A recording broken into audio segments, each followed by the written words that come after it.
Moi j'interviens ici comme journaliste, comme historien et aussi comme enseignant. Vous voyez, cette émission démarre par les massacres dans le pôle, voyez-vous. Et ça c'est une stratégie mise en place par le pouvoir en place pour détourner l'opinion nationale et internationale sur le centre de gravité de ce qui se passe au Congo. Tout démarre où? Tout démarre par le fait que les élections qui se sont tenues au Congo-Brazzaville, les élections présidentielles, le chef de l'État actuel a été battu.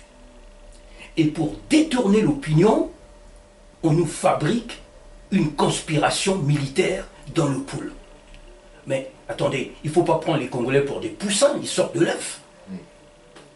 Binsangu Ntumi, mais il est membre du gouvernement.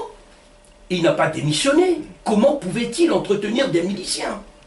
On nous fabrique une conspiration militaire dans le Sud pour détourner l'opinion nationale et internationale que le président Denis Sassou Nguesso a été battu à l'élection présidentielle. Il ne pouvait pas passer au premier tour, vu la configuration. Mais c'est simple.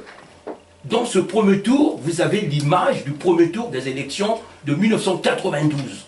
Quand vous avez des ténors, des ténors de l'opposition à l'époque en 92, comme Lissouba, Kolela, Milongo, etc., on ne peut pas passer au premier tour. Comme là, actuellement aussi, aux dernières élections, quand vous avez Sassou lui-même déjà, Kolela, Okombi Salissa, Tiatima Biala, Mounari, on ne peut pas gagner au premier tour. C'est ce qui vient de se produire. Donc la victoire du peuple congolais a été usurpée par le pouvoir actuel.